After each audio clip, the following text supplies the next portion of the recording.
The transport ship drifted through the quiet silver path between two faint stars, its hull glowing softly from the reflection of distant dust clouds. Inside that calm vessel stood a human named Rian, a quiet explorer who preferred listening over speaking.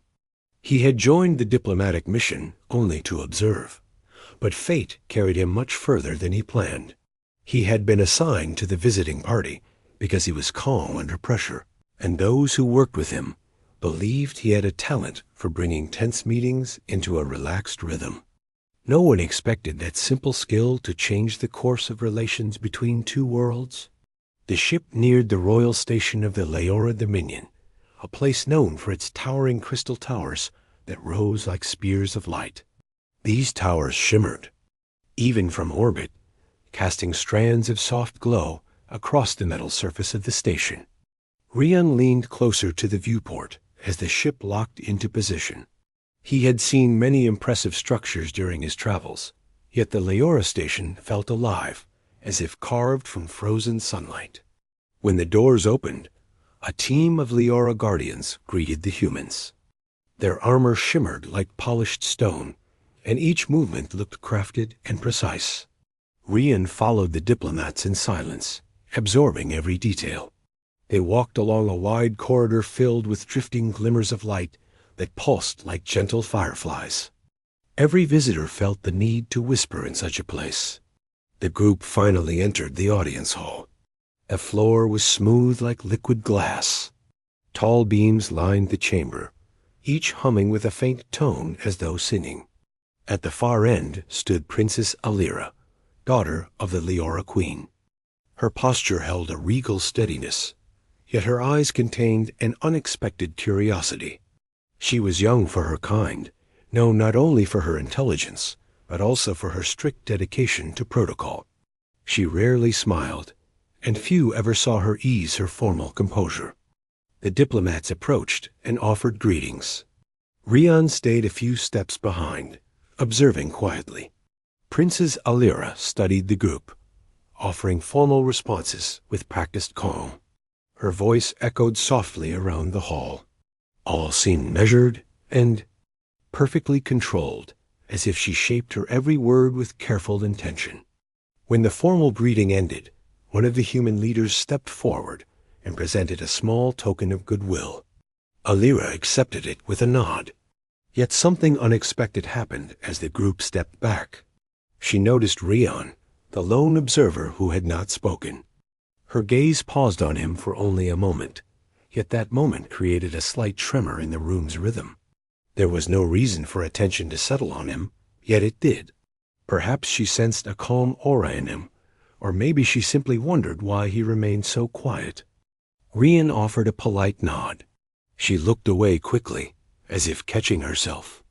The diplomatic meeting continued with discussions of trade, science sharing, and joint exploration. Rian listened carefully as hours passed. Whenever the Leora delegates spoke, he admired the precision of their speech. Whenever the human delegates responded, he saw the princess analyze every detail with sharp focus. Though he felt invisible in the room, he did not mind. He preferred to observe the unfolding dynamics rather than take part. When the meeting finally ended, the princess offered the standard closing words. She turned to leave through a side corridor reserved for the royal family. The human group was guided toward their chambers. Yet before Rian took his first step, a soft voice echoed behind him. "You are Rian, yes."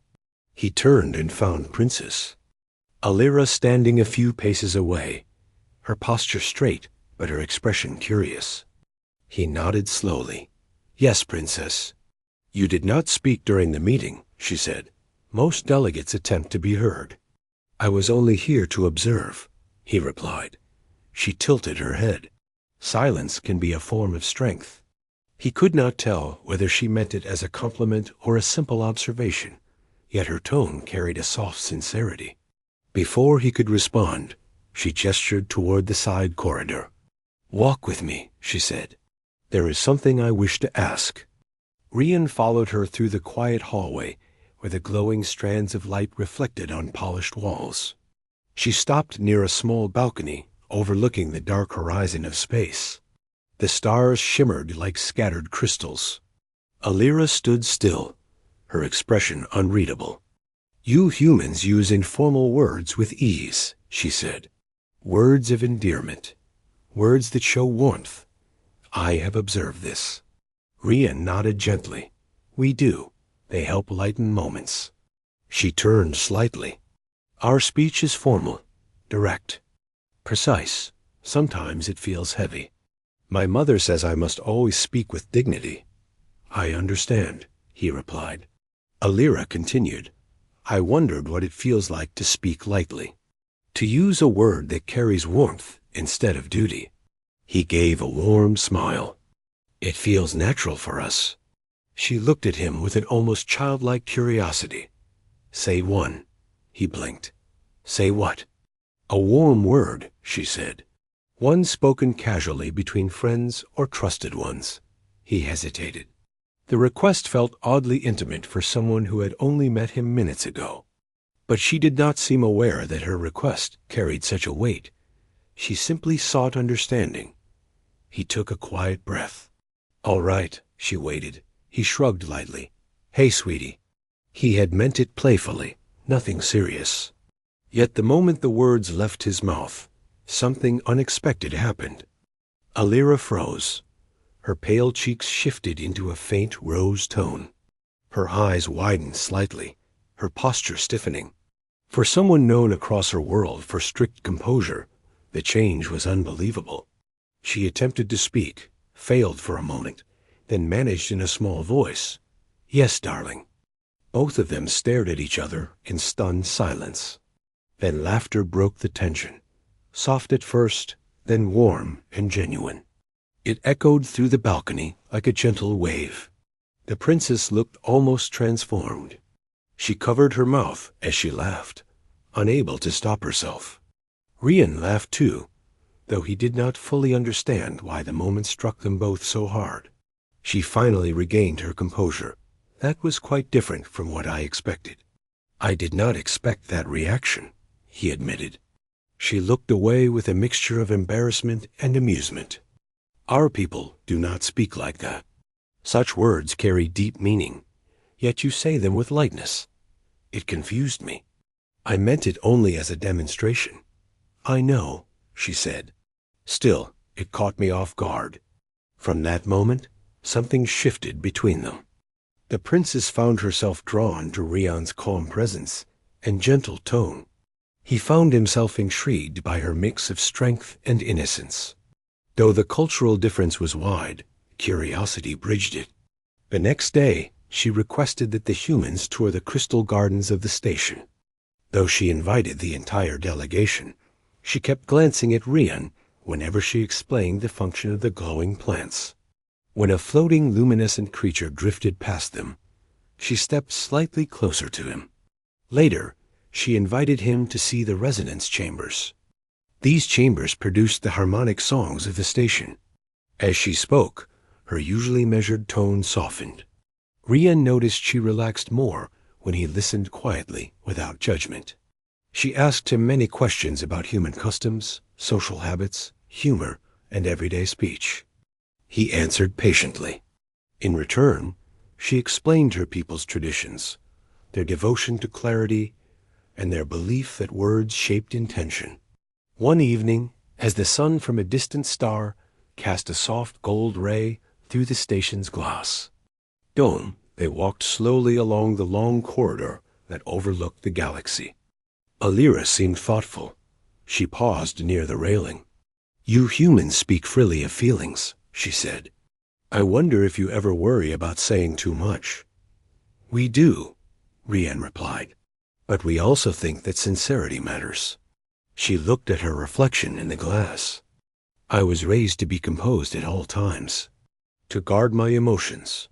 Guarding them can be heavy," he said. "Sharing them can be freeing." She studied him. "I felt that when you spoke yesterday." Ria laughed softly. "I did not expect you to answer like that." She blushed again, though gently this time. "Nor did I, but I liked the feeling of laughter." They continued their walk, exploring quiet parts of the station. At times, Rian would make light remarks, and she would try to imitate the tone. Sometimes she succeeded. Sometimes she stumbled and blushed. Each moment caused them to share another laugh. Word of the princess spending so much time with a human reached the royal court, yet no one interfered. They observed from a distance. They saw no danger, only a developing connection that appeared harmless. The queen herself received reports of her daughter's growing comfort. Rather than object, she decided to watch and see where it led. On the final day of the human delegation's visit, Princess Alira requested one last meeting with Rian before he departed. She met him on the balcony where their first laughter began. The stars shimmered like before. "I want to thank you," she said. "You helped me understand something about myself." "What is that?" he asked. "That I can be both composed and warm," she said. "That expression does not weaken me." "It never does," he replied. She took a small step closer. "I enjoyed every moment we shared, even the awkward ones." He smiled. "Especially the awkward ones." She laughed softly. "Especially those." There was a pause, quiet, comfortable. "If you return someday," she said, "I would like to continue learning." He nodded.